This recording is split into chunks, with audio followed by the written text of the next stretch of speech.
ചാരപ്രവർത്തനത്തിൽ അറസ്റ്റിലായ ജ്യോതി മൽഹോത്ര കേരളത്തിലും എത്തിയിരുന്നതായി റിപ്പോർട്ട്. കൊച്ചി, ആലപ്പുഴ, മൂന്നാർ, തിരുവനന്തപുരം എന്നിവിടങ്ങളിൽ സന്ദർശനം നടത്തി. കൂടുതൽ വിശദാംശങ്ങളുമായി നമ്മുടെ പ്രതിനിധി അപർണ ചേരുന്നു. ആസിയ ജ്യോതി മൽഹോത്ര എന്ന യൂട്യൂബർ അടക്കം 6 പേരെയാണ് കഴിഞ്ഞ ദിവസം അന്വേഷണ ഏജൻസി ചാരപ്രവർത്തനത്തിന്റെ പേരിൽ അറസ്റ്റ് ചെയ്യുന്നത്. ജ്യോതി മൽഹോത്രയ്ക്ക് ട്രാവൽ വിത്ത് ജോ എന്ന പേരിൽ ഒരു യൂട്യൂബ് ചാനൽ ഉണ്ട്. അതിൽ 4 ലക്ഷം വരുന്ന ഫോളോവേഴ്സും ഉണ്ട്. ഈ ചാനലുകൾ പ്രധാനമായും പാകിസ്ഥാനിലെ സംസ്കാരത്തെ പറ്റിയും പാകിസ്ഥാനെ പുകഴ്ത്തുന്ന തരത്തിലുമുള്ള വീഡിയോകളാണ്.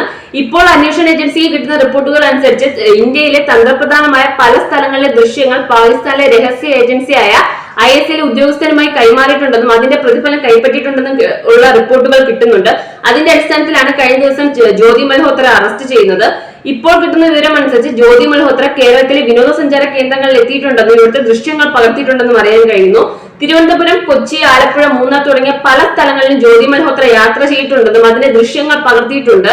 എന്നാൽ കേരളത്തിലെ ദൃശ്യങ്ങൾ പാകിസ്ഥാന് കൈമാറിയിട്ടുണ്ടോ എന്നൊരു കാര്യത്തിൽ വ്യക്തതയില്ല. ആ ഒരു കാര്യവുമായി ബന്ധപ്പെട്ട് ഇപ്പോൾ അന്വേഷണം നടക്കുകയാണ്. ഇന്ത്യ മാത്രമല്ല, ബംഗ്ലാദേശ്, മാലി തുടങ്ങിയ പല സ്ഥലങ്ങളിലും ജ്യോതി മൽഹോത്ര യാത്ര ചെയ്തിട്ടുണ്ടെന്നും ദൃശ്യങ്ങൾ പകർത്തിയിട്ടുണ്ടെന്നും നമുക്ക് അറിയാൻ കഴിയുന്നു. കൂടുതൽ വിവരങ്ങൾ ജ്യോതി മൽഹോത്ര ചോദ്യം ചെയ്തതിനു ശേഷം മാത്രമേ നമുക്ക് ലഭിക്കുകയുള്ളൂ.